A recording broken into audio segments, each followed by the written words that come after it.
2016년 4월 26일 조용한 일요일 오후였습니다. 자, 대부분의 사람들은 주말의 여유를 만끽하고 있었죠. 하지만 이날 전 세계 뉴스 속보는 한순간에 멈춰 섰습니다. 마치 시간이 정지된 듯한 그 순간 도널드 트럼프 전 미국 대통령을 향한 총성이 울려 퍼졌습니다. 암살 미수 사건입니다. 이 사건은 단순한 범죄를 넘어 이미 극심한 분열로 몸살을 앓고 있던 미국 사회의 민낯을 그대로 드러내며 우리에게 묵직한 질문을 던졌습니다. 과연 이 방아쇠를 당긴 손은 누구였을까요? 그리고 이 총성이 앞으로 세상을 어떻게 바꿔놓을까요? 오늘은 이 충격적인 사건의 전말을 단순한 뉴스 보도가 아닌 하나의 극적인 스토리로 풀어보려고 합니다. 지금부터 시작합니다. 뉴욕 맨해튼의 트럼프 타워. 트럼프 전 대통령은 예정된 일정을 소화하기 위해 이곳에서 차량에 탑승하고 있었습니다. 목적지는 자택인 플로리다 팜비치의 마러라고 리조트가 아니었습니다. 바로 맨해튼 검찰청이었습니다. 기억하시나요? 수많은 재판과 법적 공방 속에서 트럼프는 꾸준히 법정에 출석해야 했고 이날 역시 또 다른 증언을 위해 검찰에 출두하는 중이었습니다. 경호는 철통 같았습니다. 비밀 경호국 요원들이 차량 행렬을 둘러싸고 주변 빌딩 곳곳을 예의주시하고 있었죠. 그런데 그 순간이었습니다. 트럼프 타워에서 불과 2블록 떨어진 곳, 차량 행렬이 신호에 걸려 잠시 정차했을 때 건물 옥상에서 한 발의 총성이 울려 퍼졌습니다. 총알은 차량의 방탄 유리를 관통하지는 못했지만 트럼프 전 대통령의 바로 옆을 스치며 지나갔습니다. 당시 차량 안에 있던 보좌관들은 즉시 트럼프를 바닥으로 낮추고 차량을 급가속시켜 현장을 이탈했습니다. 군중은 아수라장이 되었고 경찰과 비밀 경호국 요원들은 곧바로 발포 지점으로 돌진했습니다. 용의자는 현장에서 10분 만에 체포되었습니다. 이름은 크리스토퍼 리, 나이 33, 뉴욕 브루클린 출신의 경제학 석사 출신이었습니다. 그가 웹 디자이너로 일하며 나름대로 평범한 삶을 살아왔다는 사실은 많은 이들을 놀라게 했습니다. 하지만 그의 인터넷 기록을 추적한 수사 당국은 충격적인 사실을 발견합니다. 그의 온라인 활동은 철저히 은밀하게 이루어지고 있었고 그는 암호화폐 거래와 다크웹을 통해 소위 고스트 라이플이라는 조립식 저격 소총 부품을 구매한 정황이 포착된 것입니다. 더 충격적인 것은 그의 SNS에 남겨진 글들이었습니다. 그는 트럼프에 대한 극도의 혐오를 숨기지 않았고 미국 정치의 양극화를 해결할 유일한 방법은 근원을 제거하는 것이라고 주장하는 글을 여러 차례 게재했습니다. 그의 IQ가 150이 넘는다라는 사실은 이 사건을 더욱 섬뜩하게 만들었죠. 그는 단순한 폭력배가 아니라 냉철한 머리로 계획을 세우고 실행에 옮긴 지적 범죄자였습니다. 그런데 여기서 우리가 주목해야 할 점이 하나 있습니다. 리가 사용한 총기는 놀랍게도 유령 총기, 즉 고스트건으로 불리는 조립식 총기였습니다. 이 총기는 일련 번호가 없어 추적이 불가능합니다. 미국 내 총기 규제 논쟁에서 가장 뜨거운 감자 중 하나였죠. 그는 어떻게 이 총기를 손에 넣었을까요? 리는 온라인 포럼에서 개인 총기 제작에 능숙한 한 인물과 접촉했습니다. 이 인물은 미국 중서부에 거주하는 예비군 출신의 총기 애호가로 자신이 직접 제작한 부품을 암호화폐로 판매해왔습니다. 비트코인으로 결제된 거래는 추적이 거의 불가능했고 부품들은 여러 주소로 분할 배송되었습니다.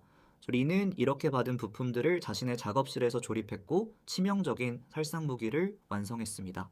이것이 바로 디지털 시대의 새로운 위협입니다. 총기 규제를 피해 완전히 새로운 방식으로 살상 도구가 유통되고 있었던 겁니다. 사건 직후 전 세계 미디어는 이 사건을 전면적으로 보도했습니다. 하지만 그 반응은 예상외로 극명하게 갈렸습니다. 트럼프 지지자들은 분노에 찬 목소리로 민주당을 비난했습니다. 그들은 수년간 트럼프를 파시스트, 독재자로 규정하며 증오를 부추긴 언론과 정치권이 이번 사건에 방아쇠를 당겼다고 주장했습니다. 반면 진보 진영은 리 개인의 문제이지 이를 정치적으로 이용하려는 시도 자체가 위험하다고 반박했습니다. 소셜미디어에서는 순식간에 해시태그 전쟁이 벌어졌습니다. 한쪽에서는 우리가 예견한 일이라는 주장이, 다른 쪽에서는 정치 폭력은 언제나 잘못이라는 주장이 충돌했습니다. 심지어 이 사건을 두고 자작극이라는 음모론까지 확산되기 시작했습니다. 트럼프가 유죄 판결을 앞두고 여론을 자신에게 유리하게 돌리기 위해 꾸민 일이라는 주장이었죠. 이 주장의 근거 중 하나는 총성이 방탄 유리를 뚫지 못했다는 점이었습니다. 하지만 이는 비밀 경호국의 철저한 대비책 덕분이지 어떤 의도된 결과가 아니었습니다. 시간이 흐르면서 더 놀라운 사실이 하나둘씩 밝혀지기 시작했습니다. 수사당국은 리의 아파트를 압수수색하던 중 책상 위에 놓인 한 권의 책을 발견합니다. 이 책은 특정 인터넷 민문화에 영감을 받은 불온 서적이었고 책장 사이에는 손으로 쓴 메모가 숨겨져 있었습니다. 메모에는 특정 정치 집회의 날짜와 장소, 그리고 잠재적인 차량 이동 경로까지 상세히 적혀 있었습니다. 리는 최소 3개월 이상 트럼프의 동선을 추적해 왔던 겁니다. 그는 트럼프의 공식 일정은 물론 확인되지 않은 사적인 이동 루트까지 분석했습니다. 심지어 그는 특정 날짜의 기상 조건과 풍향까지 계산한 기록을 남겼습니다. 이는 단순한 우발적 범죄가 아니라 치밀하게 준비된 암살 시도였음을 입증하는 결정적인 증거였습니다. 이 사건은 전 세계적으로 큰 파장을 일으켰습니다. 미국 내에서는 비밀경호국의 경호체계에 대한 근본적인 의문이 제기되었습니다. 어떻게 한 시민이 대통령 후보의 이동 경로를 파악하고 저격에 성공할 수 있는 위치에 접근할 수 있었을까요? 의회는 즉시 긴급 청문회를 열었고 비밀경호국 국장은 사퇴 압력을 받았습니다. 더 큰 문제는 이 사건이 미국 사회에 던진 충격이었습니다. 정치적 격차는 더욱 벌어졌고 양측 지지자들 사이의 적대감은 극에 달했습니다. 트럼프는 사건 직후 자신의 소셜미디어에 우리는 이번 공격에서 살아남았지만 미국은 적들로 가득 차 있다는 글을 올렸고 이는 다시 한번 논란의 불씨를 키웠습니다. 하지만 이 사건에는 또 다른 층위가 존재했습니다. 놀랍게도 암살 미수 사건이 발생한 지 불과 8시간 만에 또 다른 유사한 사건이 발생할 뻔했습니다. 이번에는 트럼프의 오랜 정치적 라이벌이자 당시 조 바이든 대통령의 측근으로 알려진 민주당 원로 상원의원이었습니다. 용의자는 리의 온라인 포럼 활동을 추적하다가 자극을 받은 또 다른 20대 청년이었습니다. 그는 리의 행동에 영감을 받아 모방 범죄를 시도한 것입니다. 경찰은 다행히 그를 사전에 체포했습니다. 하지만 이 사건은 명확한 메시지를 던졌습니다. 한 번의 폭력은 연쇄적인 폭력을 낳을 수 있다는 것을 미국 사회의 극단주의는 이미 통제불능 상태에 빠져 있었고 이 총성은 그 도화선에 불을 붙인 셈이었습니다. 이 지점에서 우리는 사건의 중심에 서 있는 인물, 즉 크리스토퍼 리의 심리 상태에 대해 더 깊이 파고들 필요가 있습니다. 검찰의 발표에 따르면 리는 우울증과 불안장애를 앓고 있었고 최근 몇 년간 극단적인 정치 콘텐츠에 과도하게 노출되어 왔습니다. 그는 소위 디지털 에코 체인버의 희생양이었습니다. 디지털 알고리즘에 의해 추천된 극단적인 콘텐츠를 반복해서 소비하면서 그는 현실을 왜곡된 방식으로 인식하기 시작했습니다. 그의 일기에는 이런 구절이 적혀 있었습니다. 나는 시스템을 깨기 위해 선택받았다. 무언가 잘못되어 가고 있다. 내가 해결해야 한다. 이는 단순한 정치적 혐오를 넘어 왜곡된 구원의식과 자살 충동이 결합된 위험한 심리 상태였습니다. 그는 사회 문제의 해결사가 되려다가 오히려 가장 치명적인 범죄자가 된 것입니다. 이 사건을 바라보는 또 다른 시각이 있습니다. 바로 지정학적 측면입니다. 사건 직후 중국과 러시아의 국영 언론은 이 사건을 미국 민주주의의 실패를 증명하는 결정적인 사례라고 대대적으로 보도했습니다. 특히 중국 관영 매체는 이 사건을 두고 미국식 민주주의의 위선이 드러난 순간이라고 표현했습니다.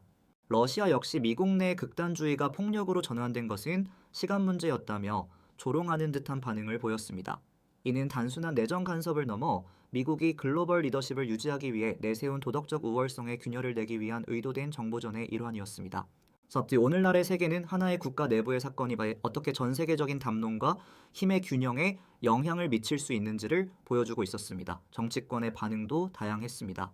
공화당 강경파는 즉시 총기 규제 완화를 주장하는 목소리를 높였습니다. 그들의 논리는 이렇습니다. 악인인 총을 가졌다면 선량한 시민도 총을 가져 자신을 보호해야 한다. 하지만 민주당은 반대로 총기 규제를 강화해야 한다고 주장했습니다. 특히 이번 사건에 등장한 유령 총기의 위험성을 강조하며 부품 판매를 단속하는 법안의 필요성을 역설했습니다. 하지만 미국 정치의 아이러니는 이 지점에 있습니다. 암살 미수라는 국가적 비극 앞에서도 양당은 서로를 비난하는 데 혈안이 되어 있었고 진정한 대화와 타협을 찾기 위한 노력은 전혀 보이지 않았습니다. 이것이 바로 지금 미국 정치의 비극입니다. 여기서 우리는 잠시 사건의 시점으로 돌아갈 필요가 있습니다. 2026년 4월 26일은 단순히 암살 미수가 발생한 날이 아니었습니다. 이날은 예정된 트럼프의 법정 출석일이기도 했습니다. 그가 어떤 중대한 재판의 판결을 앞두고 있었던 것은 아니지만 검찰의 증인 소환에 응하는 날이었습니다. 그의 차량이 검찰청으로 향하고 있었다는 점은 매우 상징적입니다. 법의 심판대에 서기 위해 이동하던 정치인이 총격을 받은 것입니다. 이는 법치와 폭력의 상징적인 대비를 만들어냈습니다. 민주주의의 핵심인 법의 지배가 권총 한 자루의 위력 앞에 무너질 뻔했다는 아이러니였습니다. 사건 이후 트럼프는 예상대로 정치적 수혜를 보기 시작했습니다. 여론조사에 따르면 암살 미수 사건 이후 그의 지지율은 일시적으로 상승했습니다. 이를 이른바참 깃발 효과입니다. 국가적 위기 상황에서 국민들이 지도자 주변으로 결집하는 현상을 말하죠. 하지만 이것은 잠시뿐이었습니다. 깃발 효과는 대개 단기적인 현상에 그칩니다. 더 중요한 것은 장기적인 선거 전략이었습니다. 트럼프 캠프는 즉시 이 사건을 자신들의 선거 구호에 활용했습니다. 우리는 싸우고 있다. 적들은 우리를 침묵시키려 한다는 메시지가 주류가 되었죠. 그들은 피해자 프레임을 적극적으로 사용하여 중도층과 무당층을 자신들의 진영으로 끌어들이려 하려 했습니다. 반면 민주당은 난처한 입장에 빠졌습니다. 트럼프의 악의적인 언행을 계속 비판해야 하는 상황에서 막상 암살 피해자가 된 트럼프를 비판하는 것은 정치적으로 매우 민감한 일이었습니다. 그들은 정치적 폭력의 모든 형태를 규탄한다는 원론적인 입장을 반복할 수밖에 없었습니다. 하지만 진보 진영의 일부 급진적인 활동가들은 트럼프가 이 사건을 이용하고 있다며 오히려 반발했습니다. 미국 정치의 분열은 이렇게 깊어만 갔습니다. 암살 미수라는 충격적인 사건조차도 정치적 도구로 소비되는 현실이 씁쓸할 따름입니다. 이제 우리는 국제사회의 반응을 살펴볼 필요가 있습니다. 유럽연합은 공식 성명을 통해 정치적 폭력을 규탄했지만 내부적으로는 우려를 감추지 못했습니다. 가장 큰 걱정은 미국의 정치적 불안정이 글로벌 안보에 미칠 영향이었습니다. 미국의 나토 동맹국들은 만약 트럼프가 재선에 성공할 경우 이번 사건이 그의 대외 정책에 이제 어떤 영향을 미칠지 촉각을 곤두세웠습니다. 트럼프는 이미 잠재적인 복수심에 불타고 있었고 그의 측근들은 이번 사건의 배후로 이란 또는 북한을 지목하는 발언을 하기 시작했습니다. 실제로 수사 초기 단계에서 FBI는 외부 세력의 개입 가능성을 배제하지 않고 광범위한 수사를 진행했습니다. 하지만 결정적인 증거를 찾지는 못했습니다.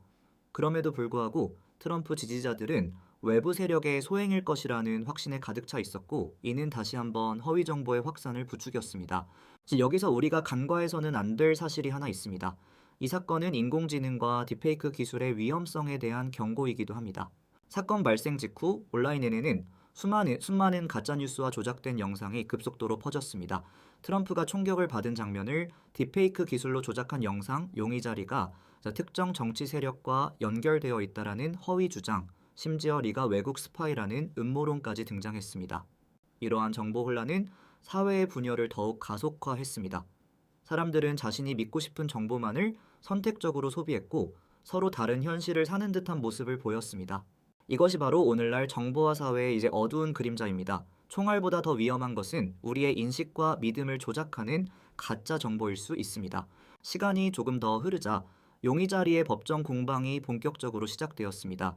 리는 변호사를 통해 자신이 정신병적 망상에 시달렸다고 주장했습니다. 그는 자신이 대중의 관심을 받고 역사적인 인물이 되기를 갈망했다고 진술했습니다. 이는 소위 어중이 떠중이 범죄의 전형적인 패턴입니다. 유명 인사를 공격함으로써 순간적으로 세상의 주목을 받고자 하는 욕망이었죠. 하지만 검찰은 그의 치밀한 사전 계획과 무기 구매 경로를 근거로 사전 계획된 정치적 테러 행위라고 주장했습니다. 재판은 앞으로 수년간 계속될 예정이며 이 과정에서 미국 정치와 사회의 깊은 상처가 또다시 도마 위에 오를 것입니다. 이 사건이 우리에게 주는 가장 큰 교훈은 무엇일까요? 그것은 바로 분열의 결과입니다. 정치적 양극화는 단순한 의견 차이를 넘어 사회 구성원 간의 근본적인 신뢰를 파괴합니다. 상대방을 이해하려는 노력 대신 적으로 규정하고 제거하려는 시도가 만연해졌습니다. 트럼프 암살 미수 사건은 이러한 독소가 실제로 어떻게 폭력으로 전환될 수 있는지를 생생히 보여주었습니다. 하지만 이것만으로는 충분하지 않습니다. 우리는 더 깊이 생각해야 합니다. 이 사건의 진정한 의미는 아마도 민주주의의 취약성에 있을 것입니다. 민주주의는 단순한 제도나 법률로 완료되지 않습니다. 그것은 시민들의 상호 존중과 대화, 그리고 평화적인 의견 교환을 통해 유지됩니다. 하지만 총성이 울리는 순간 그 모든 대화는 침묵합니다. 민주주의는 폭력 앞에서 무력합니다. 왜냐하면 민주주의의 근본 원칙이 폭력에 대한 거부에 있기 때문입니다. 트럼프에 대한 암살 시도가 단순히 실패로 끝났다고 해서 미국 민주주의의 건강성이 입증된 것은 아닙니다. 오히려 총성이 울리기 전까지 수년간 축적된 증오와 분열의 역사가 더 큰 문제입니다. 그리고 이 지점에서 우리는 또 다른 질문을 던져야 합니다. 과연 디지털 플랫폼의 책임은 무엇일까요? 크리스토퍼 리는 극단적인 콘텐츠에 반복적으로 노출되며 급진화의 길을 걸었습니다. 소셜미디어의 추천 알고리즘은 사용자를 더 자극적인 콘텐츠로 인도합니다. 증오와 분노는 클릭을 유도하고 클릭은 수익을 창출합니다. 이러한 구조 속에서 극단주의는 자연스럽게 번성했습니다. 플랫폼의 알고리즘은 단순한 기술이 아니라 사회적 정치적 결과를 초래하는 강력한 힘입니다. 이 사건 이후 미국 의회는 소셜미디어 규제 법안을 다시 논의하기 시작했지만 표현의 자유와의 충돌은 여전히 풀리지 않는 숙제로 남아 있습니다. 2026년 4월 26일의 총성은 단 5초 만에 울리고 말았습니다. 하지만 그 메아리는 아직도 미국 사회 전체를 울리고 있습니다. 트럼프는 다음날 정상적인 일정을 소화했습니다. 그의 귀에는 여전히 이명이 울렸지만 그의 입가에는 익숙한 오만한 미소가 번져 있었습니다. 그는 이 사건을 자신의 정치적 연료로 삼았고 11월의 중간 선거를 향해 다시 전진하고 있습니다. 하지만 우리는 잊지 말아야 합니다. 진정한 승리는 총알을 피하는 것이 아닙니다. 진정한 승리는 총성이 더 이상 필요 없는 사회를 만드는 것입니다. 민주주의의 힘은 폭력을 넘어서는 대화에 있습니다. 그리고 아직 우리는 그 대화를 시작하지 못했습니다.